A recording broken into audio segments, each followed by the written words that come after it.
Hello and welcome to the Gold, Goats, and Guns podcast for Tuesday, March 10th, 2020. My name is Tom Luongo, and we've got a lot to talk about. And today it is my great pleasure to have Whitney Webb on with me today. It's been a couple of weeks since we've had a guest, and I'm really looking forward to having a great conversation with Whitney. We're going to talk about Afghanistan. She's got a piece coming up from Mynt Press News later this week on this, and there will be a link in the show notes to this, but we're going to talk about it today, along with some of the other issues with looking at coronavirus and how all of these things are affecting the currently melting down global markets. So those are the three topics for the agenda today. Whitney is an excellent investigative reporter who currently works with Mynt Press News, and but that, from what I understand, is changing. So you can give people some color on that when you get into it. And I just am looking forward to this conversation with a great deal. So Whitney, good morning and welcome to the show. Hi, good morning. Thanks for having me on. More than welcome. I've been really, like I said, I'm really looking forward to this. So I understand, because I've been talking about this, that you quit Mynt Press News yesterday. Is there were backstory you want to know, or what's going on? Or? I'd rather not comment publicly on it at this time. I do have a lot of respect and admiration for everyone that works there, but it was a professional decision, not a personal one. I'm currently considering whether to go independent or move to another site. I've received a couple offers on that. So I will keep people informed over the next week or two exactly where I'm going to be ending up and what my plans will be. Excellent. And please let me know so I can let my people know as well. So I'll be happy to make sure that everybody gets informed of the changes, as it were. So, all right. Well, that being out of the way, and everybody knows this, let's move on to, so you have a piece apparently coming up about the Afghanistan peace deal that I'm really interested in.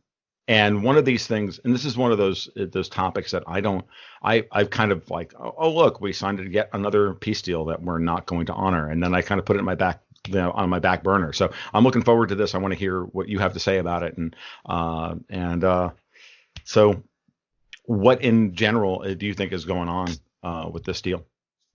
Well, like you said, I think it's sort of another agreement that the U.S. doesn't really plan to keep. I think what the plan is, generally speaking, is to try and revert U.S. Taliban ties to what they were in 1996. And try and get the Taliban basically to be a pro-business, pro-Western group, and not really actually have them change and have them share power with the current government in Afghanistan, which has close ties to the CIA and is led by a former World Bank economist, and has even been openly called by prime ministers of other countries, including Western countries, fantastically corrupt, right? So these are going to be, the Taliban and that government that's backed by the CIA and the US are going to be basically, if the peace deal works out, sharing power. And it's very unlikely that it will actually bring peace to Afghanistan, even if a ceasefire is negotiated between those two groups, because the CIA, over the period of time since the U.S. invaded Afghanistan in 2001, has a series of proxy, I guess I would honestly refer to them as death squads, but they're basically proxy forces. And some of them are under the control still directly of the CIA. Some of them are nominally under the control of Afghani intelligence, and some of them are essentially rogue death squads for hire. So, those factions definitely, I think, will not necessarily abide by whatever is negotiated upon. But regarding the deal itself, it's been touted as a historic peace deal. But what's notable and what's sort of been left out is that it's really a provisional agreement. There's no peace negotiated. There's no ceasefire negotiated. And the Taliban isn't even expected to reduce violence beyond this reduction in violence week that immediately preceded the signing of the deal, which has since ended. And there's been a series of events that have gone on in Afghanistan after that, including the U.S. bombing the Taliban, saying the Taliban launched a series of attacks after that reduction in violence period ended. But the Taliban did not claim responsibility for that, even though actually if they did commit it, it wouldn't actually be violating the deal because of how much of a peace deal this is actually not, basically. But as I mentioned earlier, there's these, rogue CIA death squads essentially that are, very powerful in Afghanistan and very much involved in the opium trade and things like that. And I think it's very possible that one of these recent violent events that we saw in Afghanistan last week, where there was this mass shooting at this event commemorating, I believe, like a Shia cleric or someone like that. Yes.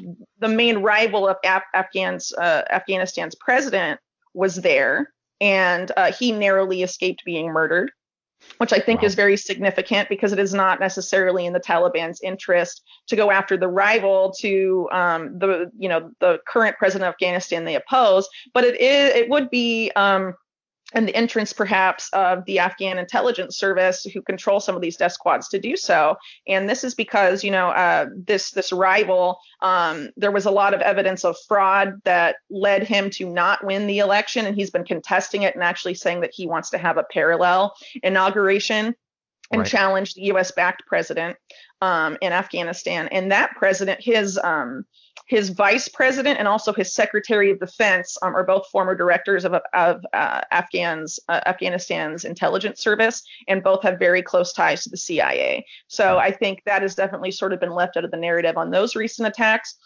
But it's very possible that the Taliban could have committed them. But I mean, the fact that they're not even considering other very violent factions that have been accused of human rights violations and mass murder by, groups in the West and all over the place, the fact that's not even considered, I think, is pretty telling.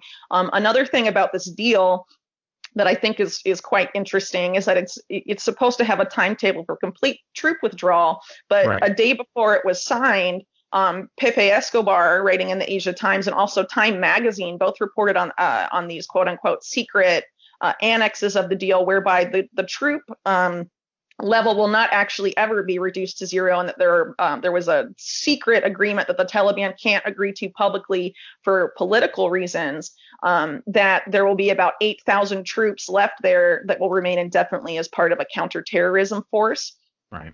Which I think is really significant. And obviously what the U.S. has wanted this whole time is to never actually leave Afghanistan. But sort of I think the Trump administration would like the re-election boost of saying, oh, yeah, we finally ended the war in Afghanistan, and be able to tout that on the campaign trail. But all of this stuff, for whether or not this withdrawal happens, it's on a 14-month timetable, which obviously would end well after the 2020 election. And the day it was signed, the Secretary of Defense, Mark Esper, said that the U.S. would not hesitate to nullify the agreement if the Taliban doesn't honor its commitments. And the commitments that the Taliban has acquired to abide by are very vague. They include things like not negotiating in good faith and things like that, which are, super vague and very easy for the U.S. to basically throw out the window at its convenience. So what I really think is going to determine whether this deal succeeds has to do with whether the Taliban is willing to abide by U.S. business interests and U.S. intelligence interests in Afghanistan going forward. And we can get into that in a little bit. Yeah, no, that's all really, really good. And there's a couple of things on this that I want to interject with. From what I understand, there were multiple factions within the Taliban itself, because I know that when peace negotiations began in late 2016, led by the Russians, the Chinese, and the Iranians, putting Pakistan at the head of the queue, which actually annoyed India to no end. This was to be December 2016. They began that process. They were trying to work with the more moderate elements within the Taliban, the ones that weren't working with the U.S., in order to come up with some form of brokered peace deal with the Afghan government, right? And led by Ashraf Ghani, who is fabulously corrupt. And the minute that process started is when all of this other stuff with the United States began to now start percolating to the surface. Oh, well, we need to figure this stuff out. We need to figure out a way of getting out of there. The truth, from what I see it, is that it's always been, and I've operated under this assumption for a long time, which is that the United States wants to have its cake and eat it too. It wants to be able to declare that the war in Afghanistan is over, pull some of the troops out, which would be, by the way, the troops that President Trump put in August of 2017, because we had 8,000 troops there when he took office, and then he doubled down. And now he's going to pull those, quote unquote, pull those troops out. But we want to declare peace keep all of our bases so we can have 8,000 troops there pointed at Iran at a moment's notice to be able to spin up an attack on Iran if necessary. And the rest of it is all just politics as far as I'm concerned. And I haven't seen any real movement on that point in any way. Now, what I find interesting, and we can speculate on this maybe a little bit later, which is that the crash in oil prices today may change this dynamic, but we'll get into that in a minute. So if you want to add any color to that, I'm happy to listen to it. Yeah, well, actually, what I wanted to go into at some point has to do Sure. with Afghanistan and oil politics and how oil was actually a factor in the 2001 invasion of Afghanistan. Sure. Not the main factor as it was in Iraq, but definitely, a major factor. I would personally say that it was this pipeline deal.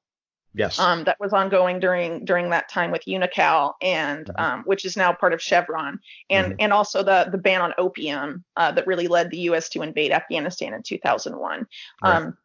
And that has relevancy today because the successor sort of to that pipeline that never really got off the ground is TAPI, right? And yes, the TAPI pipeline.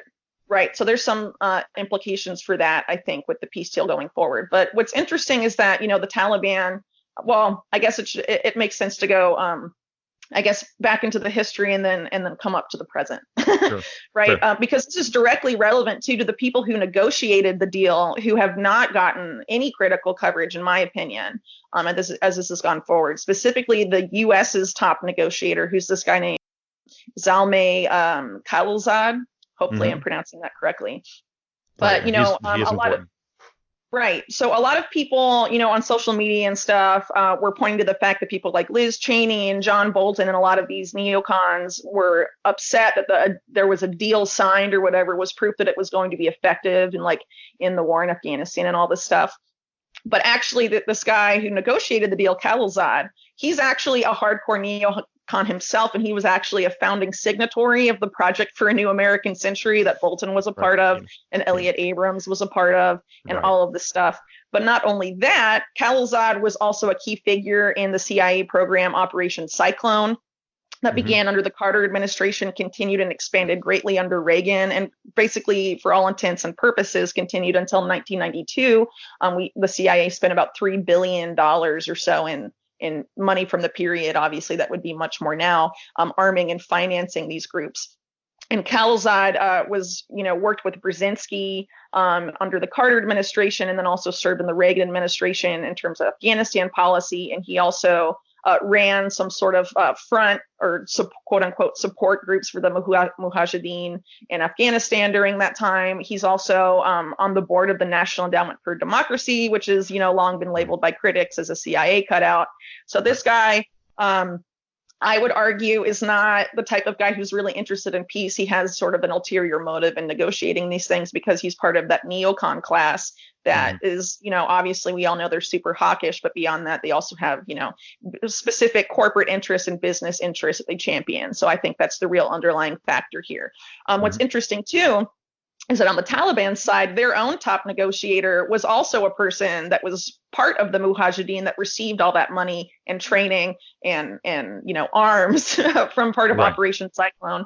And I think it's really telling that in the media coverage of this, there was really no mention of the fact that both negotiators had, their, origins in terms of, their role in U.S. Afghan politics or, in the current landscape of things. They both have ties to the same CIA program, which basically, is where the Taliban comes from and Al Qaeda comes from, and a lot of these, groups that we're fighting now have their origins back in this period of time, which I think is really interesting. But even, after Operation Cyclone ended, Khalilzad, this top negotiator of the U.S. trying to make peace with the Taliban, supposedly, he was actually for years a longtime supporter of the Taliban as well, including when they took power of all of Afghanistan in 1996. And he actually wrote an article in the Washington Post very soon after the Taliban took control of all of Afghanistan in 1996, basically saying that the Taliban aren't anti-U.S. fundamentalists. They're very much like Saudi Arabia, and all of our interests in terms of oil and gas pipelines will go forward under the Taliban, because in order for that to move forward, we need a single authoritarian government. basically. Wow. And and so this was during the Clinton administration, and actually there's declassified documents that I'll be including in my report where the Clinton administration basically wanted to use the Taliban to create what they called a second Saudi Arabia. They offered covert support to the Taliban through both Saudi Arabia and Pakistan during that time. And during the same period of time, which got some coverage, after 9/11 and things like that, there was this oil company, Unocal, which, as I said earlier, is part of Chevron, that actually brought a large contingent of members of the Taliban to the United States, to Texas, I believe. And then later they went to D.C. and they wined and dined them and all this stuff to try and get them to approve their proposal to build this pipeline through Afghanistan. And their main competitor was this Argentine company that had their main partner was a Saudi company that had ties to Saudi intelligence and all of this stuff. But U.S. intelligence backed the Unocal pipeline, as did the Clinton administration. And actually, Khalilzad was a special advisor to Unocal during that time. So he was very involved in trying to get that pipeline deal pushed through, which of course eventually fell apart because the U.S., the Clinton administration would not recognize the Taliban, and Unocal basically told Congress in 1998 that they couldn't really begin or fully negotiate that deal on the pipeline until there was a recognized government in place. So some have argued that because of that, the wheels of regime change were sort of put into motion and all of that. And because the competitor to Unocal, this Argentinian company, they basically said, we'll build the pipeline whether you're recognized or not. The Taliban started to favor them. And then the Bush administration, in 2001 tried to talk to the Taliban about the pipeline again, and that those efforts collapsed probably 2 to 3 months before 9/11 happened. And then on top of that, you have also around that same period of time them banning opium imports, that basically crushed the whole global heroin trade and opium trade, because they've traditionally been one of the largest producers. Because one of the things that happened in Operation Cyclone 2 is that the CIA allowed the Taliban to partially, quote unquote, self-finance by selling and cultivating large amounts of opium. And of course, the CIA, if you know anything about the CIA and the drug trade, going back to the late 1940s, they have been very involved in the global opium trade. Yes. And even today, use sales from that to finance a lot of their activities abroad. So I think that background is really crucial, and we're looking about what's going on now, because basically what has determined how the U.S. interacts with the Taliban is whether or not they're, friendly to U.S. business interests or intelligence interests. And what happened before the 2001 invasion is that the Taliban was friendly to neither. And so the decision was made by the Bush administration to try and eliminate the Taliban as a potential competitor, I guess. In that sense. And that's why someone like Hamid Karzai was installed in Afghans as the head of Afghanistan's government after the invasion. He used to be a consultant to Unocal, and Khalilzad, who again just negotiated this peace deal, was the guy that named Karzai and basically was the motivating factor behind him being installed. And right after that, Khalilzad became the Bush administration's special envoy for Afghanistan. And there was an attempt to get the same pipeline built by Unocal, and that didn't work out because they couldn't eliminate the Taliban effectively. So what we're seeing now, I think, is an effort to try and sort of persuade, by whatever means, the Taliban to go along with these different business interests, so that they don't, for example, back infrastructure projects or pipeline projects or things like that are backed by U.S. rival states as opposed to the U.S. So that brings us to TAPI, for example, which is this new pipeline that actually the Taliban has vowed to protect. Oddly enough, as these negotiations were started to get underway in 2016, the Taliban said they would protect them. And most of the funding for that has come from Saudi Arabia's Islamic Development Bank and the Asia Development Bank. And the ownership of the ADB is dominated by Japan and the United States. So that's, largely a U.S. Saudi-backed project.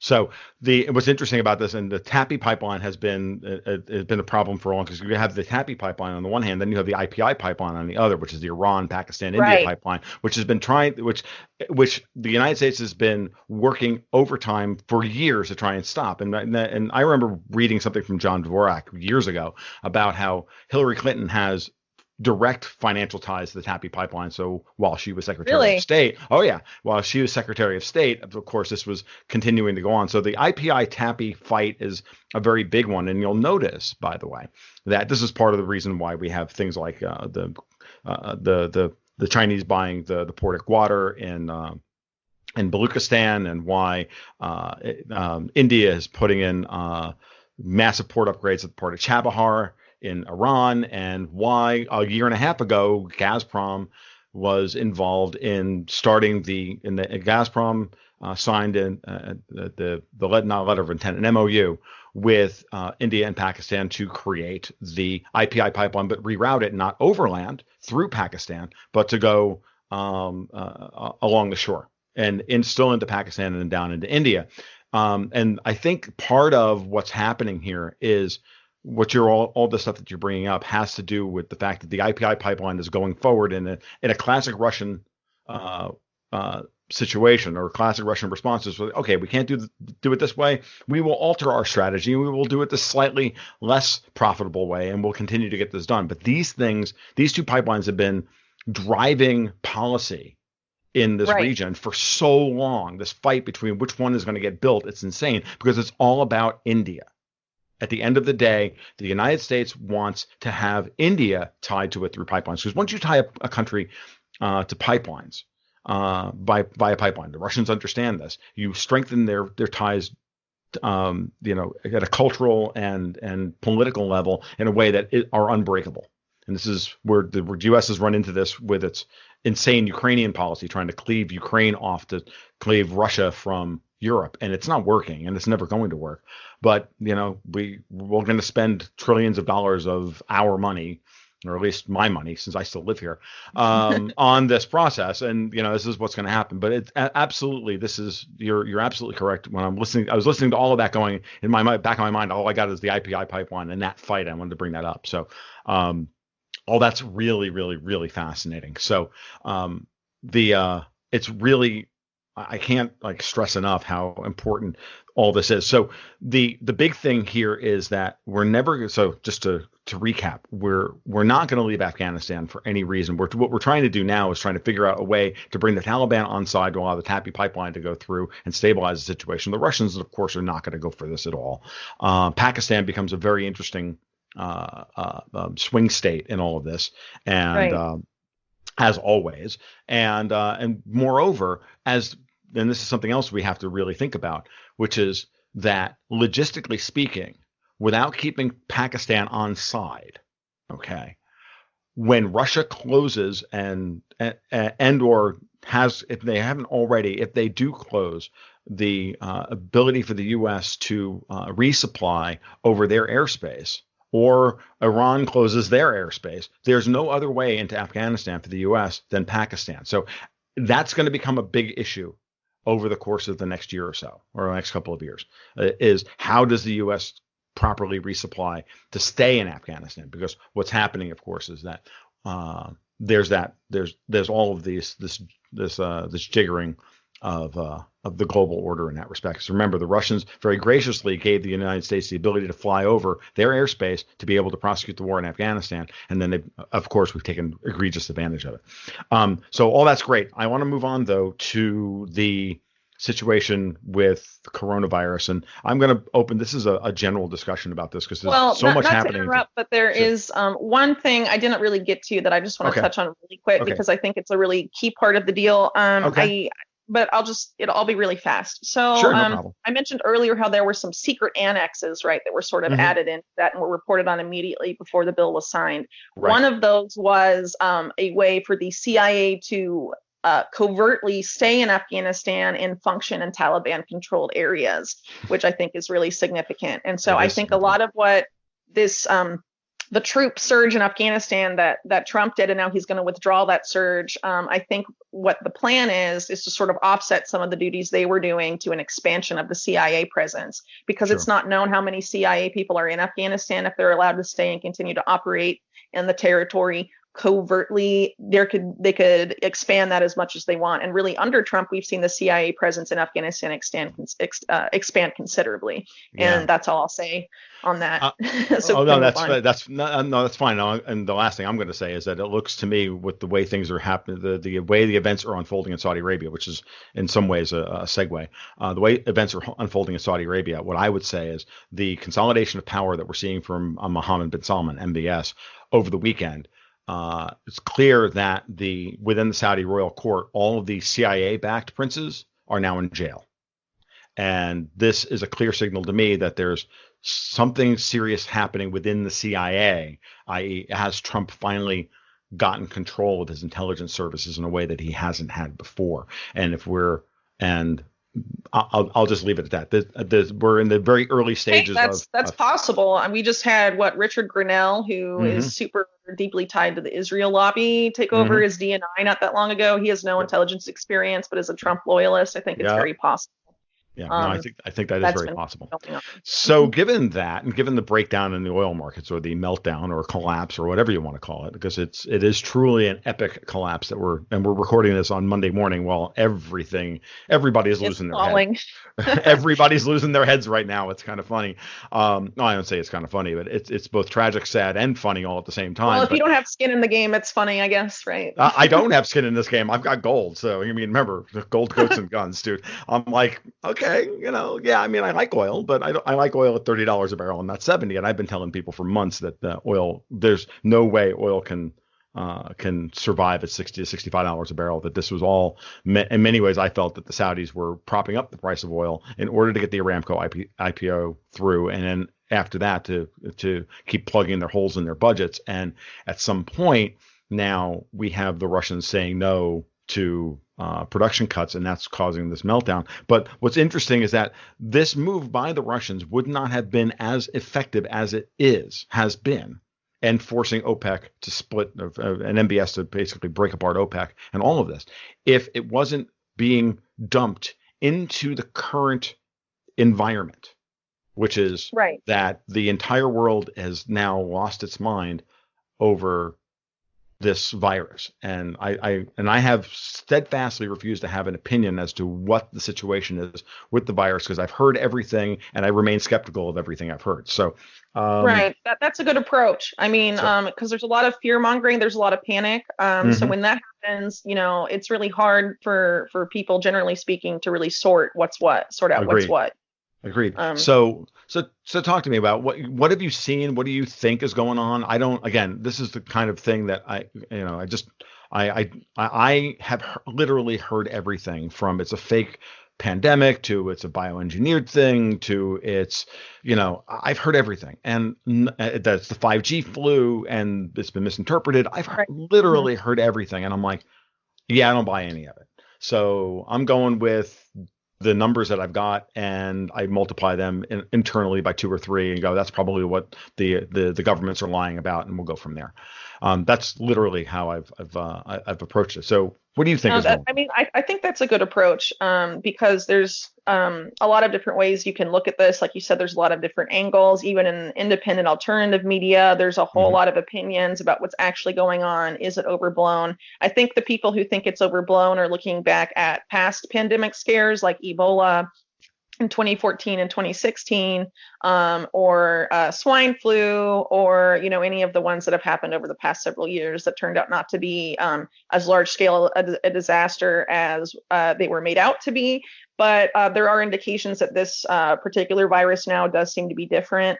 I don't really have a strong microbiology background necessarily, so I don't want to get into the science of it, because I also think too that with a lot of scientific studies, science, even though it's held up as this objective field, there are a lot of scientists and a lot of journals that can be swayed by corporate interest, pharmaceutical interest, also government interest. So I think skepticism is really important. But what I've really been paying attention to as this has developed is the government response, the corporate sector response, the pharmaceutical company response, and there's a lot of factors there that I think are really concerning.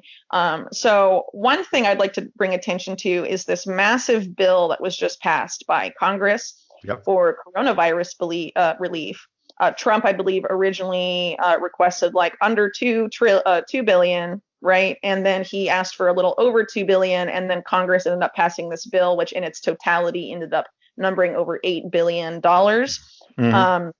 And what was really interesting to me is that though there was a lot of media coverage and hype about the bill being signed, the articles about it did not name the bill, they didn't give the numbering of the bill, and they did not link to the text of the bill. So it took me a while actually to go and find the text of the bill, and I read it, and I was very shocked by how basically all of this money is not going to go to domestic coronavirus relief at all, because pretty much all of the stipulations that it says where it allocates money for specific purposes, there's a lot of just like vague word salads there. But it also, what was interesting to me is that it says the money can be used at the discretion of the agency for domestic or international efforts to fight coronavirus. And something that really stood out to me is that $1 billion of that $8 billion something dollars was allocated to USAID, which is, U.S. Agency for International Development, which is a key funder of regime change, color revolution stuff covertly for the U.S. abroad. They received $1 billion along with the State Department that, if you read the text of the bill, allows them to do everything to basically use the money however they want. They can even buy motor vehicles with it and things like that. And it's all about international efforts to fight coronavirus. It says explicitly it gives $1 million just to the Inspector General of USAID. I don't really see how that's going to help people domestically when we have, right. Breakouts in nursing homes, like a lack of testing kits, and essentially an admitted policy by the Trump administration that by not testing people, that keeps the number of confirmed cases artificially low and won't spook markets as much and won't get people to ban other countries to ban flights coming out of the U.S. And things of that nature. And there's a lot of giveaways in the bill to pharmaceutical companies. And things like that. And looking at the text of the bill in general, it really makes me feel like, this was not serious. I think one of the very few people voted against the bill. I think Rand Paul was one of them. But I think a lot of politicians were probably afraid of getting, hammered in the media, why there's a panic going on for not voting for quote unquote coronavirus relief, when this is just a huge pork bill that wastes money on, just a massive level. It doesn't really provide relief, for anything, like a lot of schools might end up being closed because of this. There's nothing in the bill that speaks to that, for example. Yeah, no, it's any fallout from that. That's insane, and it's a very typical response at this point in time that Trump is only worried about boosting global first. Yeah, well, it's Q2 GDP numbers, and moreover, the other thing I heard, and Garland Nixon on Fault Lines on Friday opened my segment with him by asking me about this bill and reminding me that there was funding for Bill Gates's chip vaccine in this bill somewhere. I don't know if that's correct or not, but there's funding for vaccines, but it doesn't specifically name that one, I believe. But it's possible that agency has an agreement. Sure, I think that may be the case. Something along those lines. It's certainly an angle that needs to be investigated, because I've heard that, and I heard that from someone else as well. I heard that from Robert Steele over at Phi Iota Beta about this, and Veterans Today. It was telling me about this. That's part of what this is going on here. So I'm a little worried about where this is going. It's like everything else. It's never let a crisis go to waste. Every crisis is an opportunity, and this just reminds me of yet another, to a much smaller degree, but an opportunity for them, like the Patriot Act, to create a crisis and then create legislation that no one dares, except unless your last name is Paul, to vote against. And Ron Paul voted against the Patriot Act, and his son heroically stood up against this thing. I want the Trump administration to do the right thing, not the wrong thing. Sounds to me like clearly the wrong thing. So. Right. I would agree with that. But let's talk about the vaccine really quick, since you brought it up. Sure. I did a report on some of the aspects of early on in the coronavirus thing before it really developed into a full-blown panic, when it was mostly just isolated in China. talking about like Bill Gates funding and all of that, a lot of the funding was awarded to these two pharmaceutical companies in the U.S. And they both, oddly enough, are strategic partners of DARPA, Right. which I think is really significant because DARPA has been very involved in a lot of very shady things, including over the years. The development of bioweapons. They research openly genetic extinction technologies and a lot of other really shady stuff. Right. And what's interesting is that the vaccines that they are developing specifically are both categories of vaccines that have never been approved for public use by the FDA. Hmm. They're not like the regular vaccines that people in the US get today. They are, one of them is developed by Inovio Pharmaceuticals, is a DNA vaccine, which basically you insert foreign genetic material into your body with the ostensible purpose of that your cells will be redirected to produce the necessary proteins and what have you to create resistance in your body that you basically become, a quote unquote as a bioreactor. And this was actually an approach to vaccines that was originally pitched by DARPA before Inovio Pharmaceuticals even, got this deal to develop this DNA vaccine. The other one, is a company based in Boston, and I am blanking on their name right now. But their vaccine is an mRNA vaccine or messenger RNA vaccine, which again is foreign genetic material inserted to the human body. There are no long-term health studies on the effect of such vaccines. They have never, as I said earlier, been approved for public use. The fact that there is a climate of fear and that when a vaccine is available, it is going to be pushed on the public, I think is very concerning. I have a personal anecdote about these rushed vaccines. I was in college and was basically greatly pressured by the school administration, as was every other student there, to get the H1N1 rushed vaccine. I was perfectly healthy when I got it. And then I got swine flu or H1N1, and I was in bed with an insanely high fever for 2 days, and I had to drop out of one of my classes because afterwards I just could not mentally keep up like I could before. And just had a lot of health effects after that. Just that was my senior year of college, and it was just very bad timing and really made me question the validity of these rushed vaccines that don't have sufficient testing. And when there's a climate of fear, they just push this through because they think that there's a vaccine. The fact that there's a vaccine, regardless of whether it's effective or whatever the risks are, makes people feel more secure and safe because there's some sort of way to prevent its spread, right? So I think people should be really skeptical about that. What concerns me is that there may be at some point a push at the federal level to mandate that people get a vaccination. Will we see this with coronavirus? I don't really know. Like you said, this is an opportunity for the government to, go after people's civil liberties, which they do so at any point when there is a climate of fear in the U.S., whether it's related to a pandemic, whether it's related to terrorism. I mean, this is an MO of governments. The Trump administration is no different than previous administrations in this regard. The Patriot Act was passed by the Bush administration, stuffed full of neocons. A lot of those same neocons are now back in the Trump administration. I honestly don't have a lot of faith in that either way. And I think, as we've sort of alluded to earlier, I think Trump's main interest right now is to calm the markets because he links his performance as president to stock market performance. So anytime that is affected, he gets very worried. And since this is a re-election year, I think he is going to try and push for more dishonest monetary policy as a way of sort of kicking the can down the road if he can until after November, because historically, if you are a president seeking re-election and you are not in a recession, your chances of re-election are very good. Yes, that is absolutely correct. And the interesting part about this is that we are now in a full-blown, the panic is here, right? Now, this is the second stage of the panic. And I've been telling my people privately in my podcasts on this and publicly at other times that there's a 3-stage collapse in place, and we're just hitting stage 2 now. Stage 1 is the repo market seize up. And we have 2007, 2008 is our timeline for this. In roughly September 2008, I think it was September 7, 2007, if I remember correctly, the repo market seized up then. The Fed intervened, and this happened after Bernanke raised rates a whole bunch. And then 6 months later, Bear Stearns blew up. And because the Fed intervened, the repo markets blew up. The Fed intervened. Everybody went, oh, okay, good.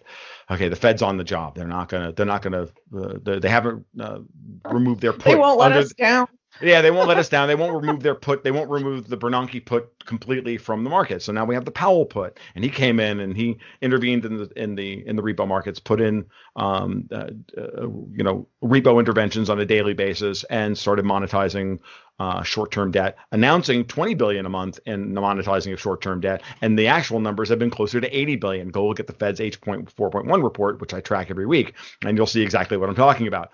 So 6 months later, here we are. And I've been telling people for months now, I was like, let's watch to see how this happens. This reflation trade that's been on for the last couple of months. Let's see if it lasts more than 6 months. Here we are. We're in early March, October, November, December, January, February. Oh, look, March. Literally almost March to the day. This stuff is began. It's actually 5.5 months. It's a little early, but close enough. Now we're having a complete breakdown. And now we had a break in the oil markets, which, by the way, is going to create somebody's going to go bankrupt this week, or some bank is going to go belly up this week somewhere. It may not ever get, posted on Bloomberg or Reuters, and if it does, it'll get posted, it's paragraph 17 of some article about something else, right? Possible, yeah. No, possible. It's very, very likely. And then we'll go from there. And then 6 months after that is when the financial crisis finally hit in 2008, right in the middle of the presidential campaign. And John McCain, of course, suspended his campaign or whatever he did in order to allow Barack Obama to win, because he was told, stand down, we want Obama to win. Because Obama had a total cabinet appointed by Citigroup. Yeah, exactly. And right? Yeah, well, it doesn't matter. It's like President McCain is actually worse in every possible way. So classic example of, hey man, how about you choose between strychnine and hemlock, because these are your choices that we present to you, because you're not allowed to choose. The 2020 election, based on news this morning, is going to shape up to be pretty similar, because it just came out. Joe Biden is considering Jamie Dimon of JP Morgan to be his Secretary of Treasury if elected president. Jamie Dimon just had an aortic dissection. He can't handle the stress of becoming vice president. He may not even be anything other than a vegetable at this point. For Secretary of Treasury, he was which is insane. Well, and if that's the case, then actually what they want is a nobody as Secretary of Treasury. Oh no, that makes perfect sense. Biden probably doesn't know that Diamond had an aortic dissection. Probably not. Probably not. So that makes perfect sense. Understands much these days. Exactly. So we have Trump, the delusional president, and we have Biden, the dementia president, and at least it's not the depends election. At least Trump is still like, hey, I don't know.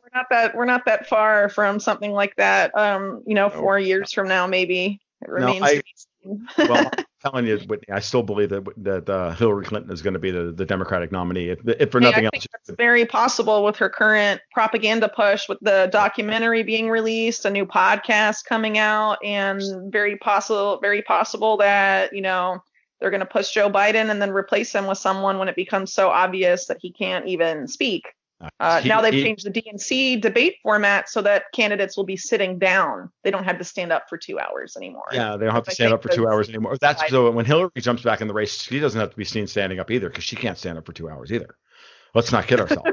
Has anybody seen Hillary stand in the last 2 years? I keep asking this question, and no one can give me a picture of her standing in the last 18 months. Well, at her Hulu documentary release, she stood for a little bit for pictures as she sort of walked on her someone finally a little bit. Mm-hmm. Finally but did. It wasn't very long. Yeah. So going back to it, so we're 6 months. I think we're going to have a real crisis moment at the final bit here. And the third stage of this collapse starts in, somewhere around probably August, September. This may continue, but oil prices collapsed and eventually took gold with them, right around March when Bear Stearns blew up. So we'll see what happens. To me though, this is all of these things are coming together at the same time. And, it's a very dangerous period that we're entering here, because into chaos, as you've alluded to. We're going to get a whole lot of disinformation at every level. The level of disinformation is off the charts. Social media is becoming rapidly unreliable for any good information, unless Correct. you're like and you've been walled off into an echo chamber. So I get people give me good. I actually have my Baker Street irregulars on Twitter giving me good information. And the reason for that is that we've been walled off into this very small corner of the internet, and I'm just a crank that nobody cares about. It's beautiful, actually. So Twitter's actually almost still relevant for me. Otherwise, it's just a wasteland. I don't know what you're seeing. As far as. Well, I think social media is heavily manipulated. Let's remember too that a few months ago, late last year, Twitter sat down with U.S. intelligence officials about how to quote unquote protect public discourse ahead of the 2020 election. Of course. After that, we saw a bunch of media reports that I think were really prepping people for what's coming later on this year about how this election season, well before coronavirus, this election season will be marred by chaos, and that quote unquote foreign meddlers will not try and boost any particular cabinet, but so erode Americans' faith in the democratic process and in voting that democracy in the U.S. will never recover, which I think is very significant. I wrote about this in a series in January. That this narrative has not only been promoted by mainstream media, it's been promoted by U.S. intelligence and also very shady companies with ties to Israeli intelligence. And I think it's basically going to be what happens as we move forward. Coronavirus being one excuse, but I think it's very possible we could see the election delayed or even canceled. As we get closer, which I think people should be really concerned about. And the possibility that if that does come to pass, there are interests in the U.S. that would like to see even the illusion of democracy removed from the United States and sort of go forward with some sort of government like that the U.S. has installed in other governments around the world in the post-World War II era, whether in Latin America or in other countries. I think some of that may come home to roost in the U.S., especially if intelligence agencies and their assets and media specifically are promoting this huge chaos narrative that there's no way that American democracy will ever recover. That to me is the beginning of manufacturing consent to install a different type of government openly in the United States, which I think is which I think hasn't gotten enough attention, and I hope people will pay attention to that. But as a result, we're seeing, I think, social media becoming even more manipulated than it ever has. And I think, it is now the high time for alternatives or, for different indie media sites to band together and make their own news aggregators to try and drive other readers together, or some sort of, out of the box approach.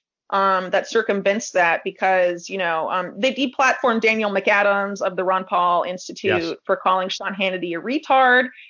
They deplatformed Zero Hedge because BuzzFeed wrote an article about how they don't like Zero Hedge, and they said a mean thing about a guy in relation to coronavirus when there's people who do far worse on Twitter on a regular basis. Oh yeah, no, it's crazy.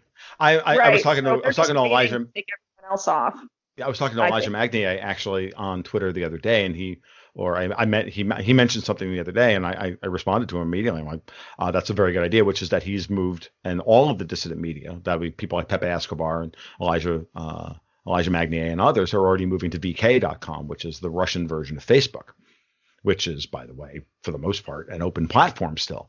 And I'm like, well, that seems reasonable to me. And I immediately moved. I had been trying to open up an account there for a little while anyway, just to follow Pepe Escobar.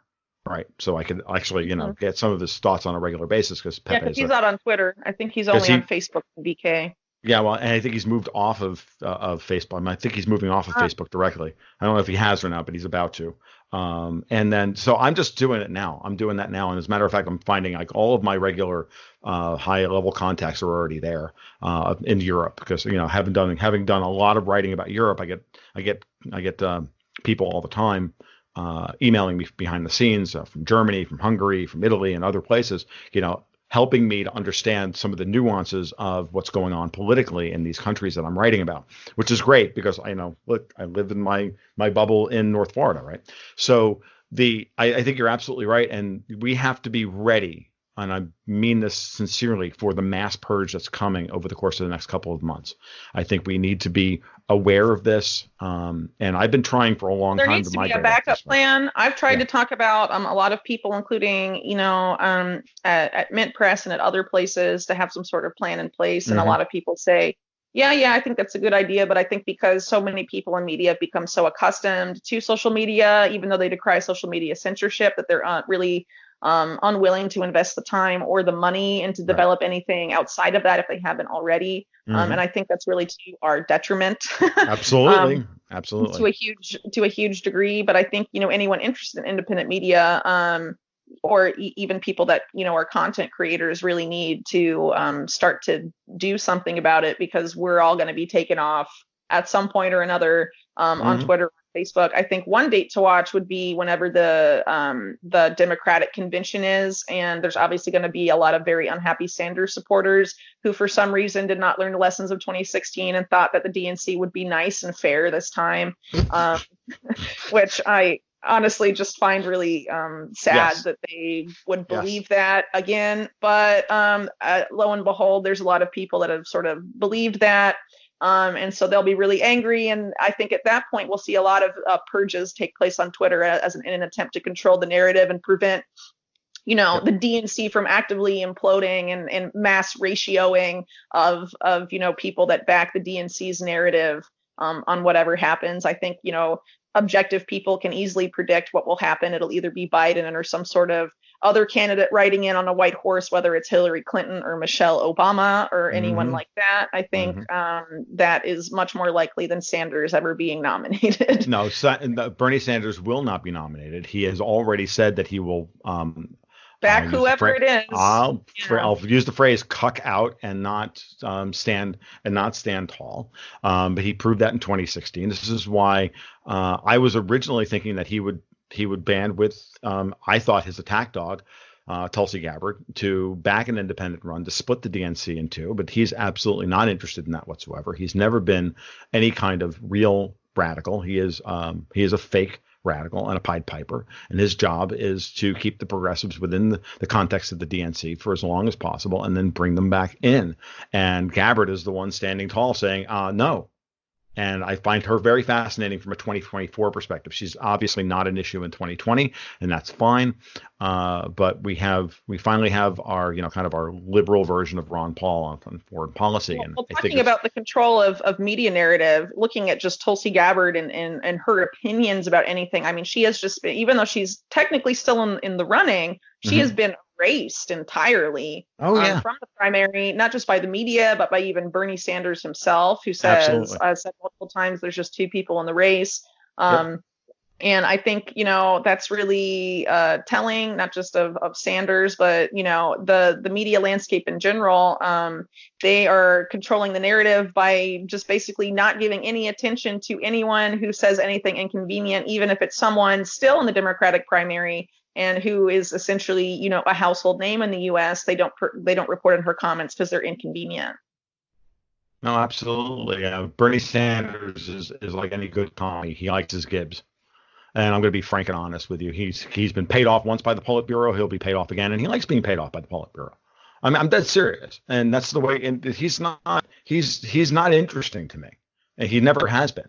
That's fine. And a lot of people are going to be very upset, and a lot of them are going to stay home, and some of them are going to migrate back to Donald Trump in the fall, because there's going to be a lot of people who will never vote Democrat again once this is done.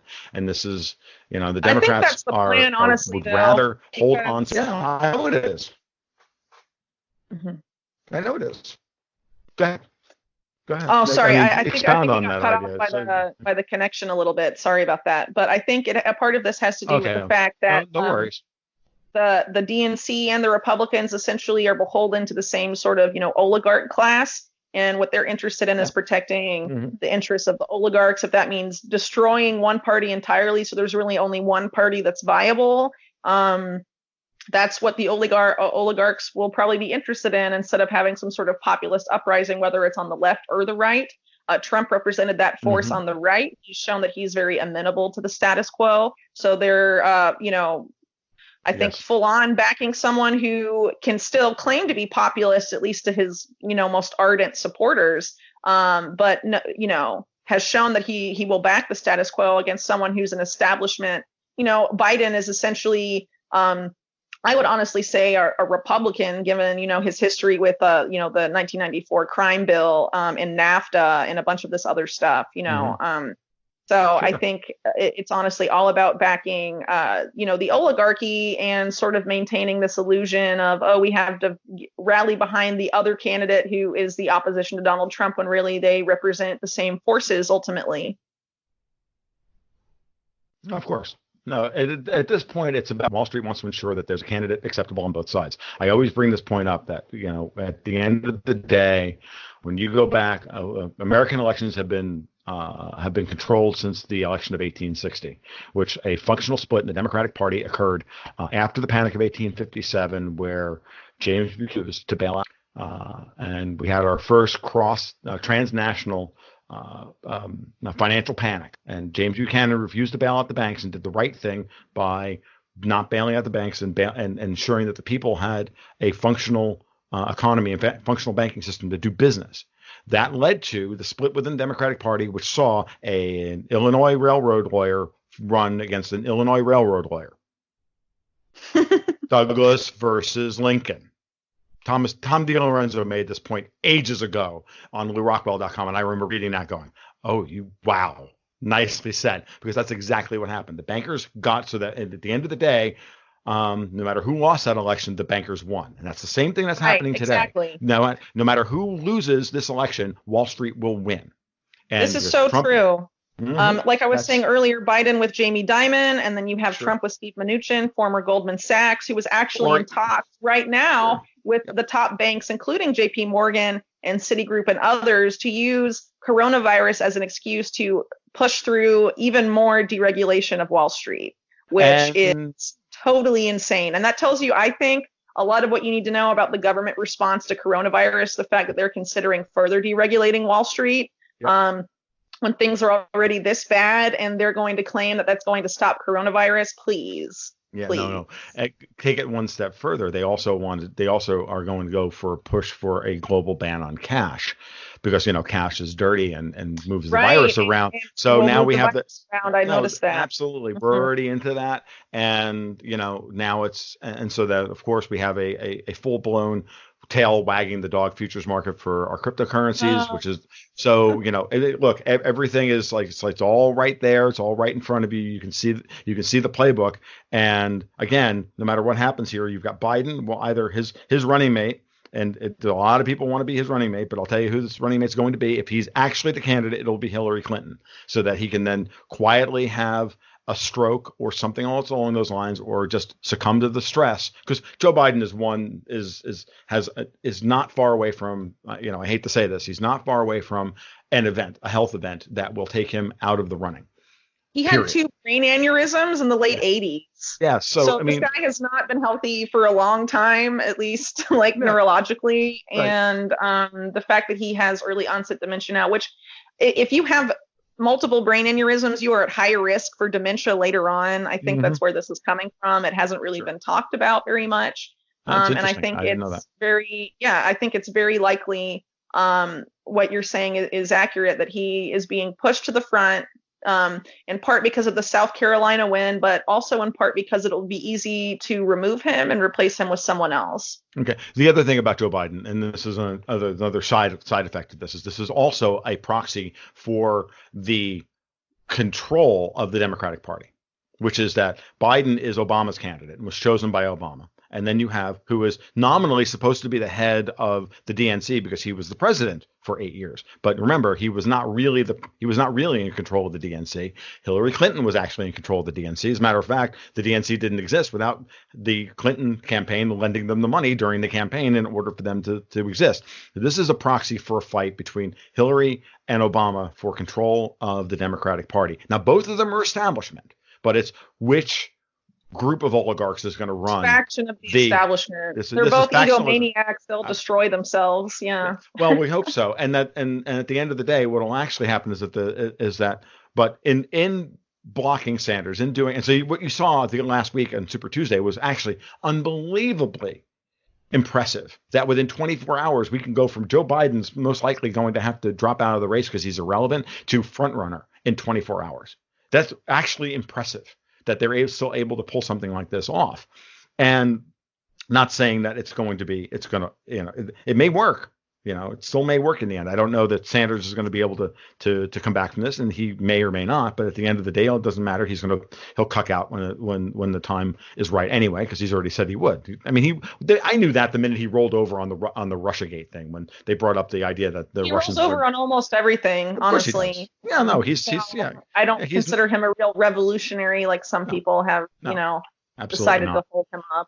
Yeah, no. And so at the end of the day, we're going to have a Wall Street picked election as always, but the Democratic Party is not going to survive this regardless of what happens here. The Democratic Party will not survive this as a national election winning capable organization. There will be a functional split here. The progressives will leave and join the Greens or this or that or whatever's going to happen here. They're not going to survive this. The Republicans, for better or worse, are united behind Trump. They have a hard time not being united behind Trump with all of Trump's baggage, right? With all of it. Mm-hmm. And I'm not happy to say any of this. It is just what it is. I think Trump is still better than a lot of them. I think some of his instincts are still good, and there's still hope that he has some humanity left in him, because at the end of the day, I think Trump is very good at realizing when he can't push a policy any further, and then we'll negotiate. But he hasn't finished yet pushing everybody to the brink of distraction yet. But you notice that he did back off on China when he signed the phase 1 trade deal. He was told how bad the situation was if he didn't stop doing what he was doing. And so that got his attention, because we went from, we're going to have more tariffs to we had a phase 1 trade deal within 24 hours. Trump doesn't make those decisions that quickly unless somebody told him, by the way, if you don't do this, you're going to destroy the world economy. Now stop it. And he was told, and he stopped it dead cold. All of a sudden, Lighthizer and all of these China hawks were all like, yeah, we're going to cut a deal. Yeah, because they finally looked at the numbers and they went, oh my God, if we do this, if we continue this policy, we're done. And again, I said this earlier, and I'm going to say it again. I didn't say it today, but I've said it in other places. I'm going to say it again. It's last year we were all worried about what would happen if a war broke out between the United States and Iran did something to send the price of oil to $200 a barrel, right? Because they could blow up Saudi oil fields, or they could close the Strait of Hormuz. Not that I thought that was ever really a rational thing, but they could do something to send the price of oil spiking to $200 a barrel. And what would happen? Well, the derivative markets would melt down, currency trades would unwind, and dogs and cats living together, mass hysteria. Well, everybody asked, well, what would happen? Well, I'm saying, the answer to that is the same thing that happens when oil hits $30 a barrel. Different people go broke, but a lot of people go broke, and a lot of chaos happens. And that's what Trump was told. If he tries to put more tariffs on China to try and push them into a deal they don't want to make, and they hold their water, he crashes the global economy, and then it all blows back on him. Right. Well, I think the whole thing about the crash is that everyone's known for a long time it's inevitable. What we're seeing now, especially with coronavirus and all of that, is a way for the elite to have it at a time where they think they will be able to manage the outcomes of it most to their advantage. So depending on when that could be, I think is worthy of speculation in terms of trying to figure out when it is. But I think the timeline you pointed out in terms of 2008, which was that, sort of a controlled demolition of sorts, I think is very definitely very plausible, for sure. But let's remember too that these types of crashes is going to be a massive wealth transfer, just like all the previous crashes. So I think people need to take that into consideration, along with what I said earlier about the election, sort of this preparation for the end of the illusion of democracy, the destruction of the two-party system, and potentially just a one-party system, or some other form of government like that's authoritarian. I think people need to consider those two things together, and sort of what we're seeing is a concerted push sort of to drive the U.S. populace into a situation of neo-feudalism, which is increasingly happening, and is I think very disturbing and should really disturb all Americans. And You're completely right. You're completely right on this point. We are in lockstep. It scares me to death, and it's something that I keep trying to explain to people. And it's part of what we do here is to get people prepared emotionally and financially. I've been telling people for years: get out of debt, be your own central bank, have yourself a portfolio of assets. Like, at this point in time, if you have cash and you have savings, you have the opportunity to deploy into this crisis very well here and make life-changing money. Moreover, the establishment hates deflation. Everything they do is to stop deflation because all of their power comes from being able to use inflated dollars that they get today at yesterday's prices to spend on tomorrow's goods. I mean, this is the point of debt-based monetary system. You spend tomorrow's money or yesterday's money or tomorrow's money at yesterday's prices for today's goods. And that dynamic is what is driving the wealth inequality. And it's not, and we have to you have to understand that they can't have if they want to remain in power, they have to figure out how to continue to inflate the system. But the system wants to deflate. Short-term interest rates are rising. The fact of the matter is, the Fed came out this morning as we're recording this and just said we're going to raise our daily repo interventions to almost $200 billion a day, 150 billion in overnights and 50 billion in term repos. So we went from 80 to 100 billion dollars a day to 200 billion dollars a day overnight. Okay, you think we're going to go? But it was only 60 billion a couple months ago. So it's going to continue as they fight deflation. But and no market commentator will tell you that deflation is good. They all feel that deflation is worse than inflation because, and I'm sorry, as an Austrian economist, I want to see deflation because deflation means savers don't get destroyed. And they're the ones who wind up with the new political power on the back end because it's a transfer of wealth during deflation from the oligarchy, from the power class, back to the people. That's true populism. And they will fight that rhetorically. They will fight it in every way. And every way they can, whether it's coming from the left or it's coming from the right, their enemy is populism because these people, what they fundamentally are, they're authoritarians. Mm-hmm. And a lot of times, regardless of what political side you're on, whether the left is fear-mongering about the right or the right is fear-mongering about the left, what they're always worried about in most cases is authoritarianism. And what people need to realize is that the current governing class is authoritarian and is going to become increasingly authoritarian. The mask is very soon going to start coming off completely. It already is coming off to an extent, I believe. Absolutely. And people really need to come together and realize that the enemy isn't, the left and the right. It's the authoritarians who want to take regular, good-hearted Americans down and make them feudal, slaves, basically. What they are worried about more than anything else is what almost worked in Italy: a populist left and a populist right pointing their fingers at them. Right. That's what they're worried about. That's why I look at the situation in the United States and I go, Tulsi Gabbard on the left, Rand Paul on the right, and that's your ultimate populist 2024 ticket. Unity ticket to kick these people out of power, but they will not do so until they lose a lot of their power. Okay. Right.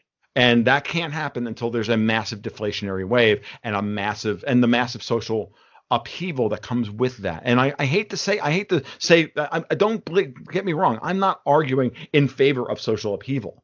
Okay. But at the same time, when you have prices this cocked up, when you have capital this misallocated, at a certain point, you have to realize that the change is only for the better. And it's going to be hard. I mean, every system is pretty much so disconnected from reality at this point that the only way to make anything better is a heavy dose of reality, which is never pleasant at first, but the current system as it is cannot continue without devastating consequences for everyone, really. And everybody needs to realize that if they get local fast, and I've been saying this for years, if you get local fast and you start building good local networks of people, to handle, to be able to band together. And I'm very communitarian in my libertarianism. I believe very strongly in local communities are the means by which we defend ourselves. And I trying to build a community of people on amongst my patrons and subscribers, that they can share information and they can share, good ideas with each other to help protect each other. But at the end of the day, you need to get out of debt. You need to expand your skill set, and you need to be willing to be flexible in how you get through the next 5 to 7 years, because it's going to be very, very bad. And all of the things that we've talked about today bear on this bear on that analysis and that conclusion directly. And there's 100 more that we could talk about. So Whitney, this has been an absolute blast. The information that you dispensed on Afghanistan and others is invaluable. I learned a lot, and I love doing interviews like this, because I get a chance to sit back every once in a while and go, wow, I don't have to carry the conversation. This is great. I get to learn stuff. So I really appreciate your time and your expertise and all that you do. You are someone that is a real asset to all of our communities, and I appreciate everything you do. And I wish you all the best in your new endeavors, whatever those may be. Thank you. I really appreciate that. And thanks again for letting me on your program to talk about my recent work in Afghanistan and my thoughts on these things. Very much appreciated. And thank you again for mentioning that, I'm going to be going independent. If any of your listeners would be interested in potentially supporting me in that independent capacity, I have a Patreon. You can just look me up on Patreon, Whitney Webb, or it's patreon.com/Whitney Webb. MPN when I originally made it, when I was still planning to stay with Mynt Press. Right. So anyone that's interested in supporting my work, I would just direct there. And I'm currently only on Twitter for anyone that wants to follow me, because Facebook, I have an author page, but since April of last year, they have not let me post. I hit the post button and they say that I am abusing the feature, or the feature has been temporarily disabled. So I've just sort of given up on that.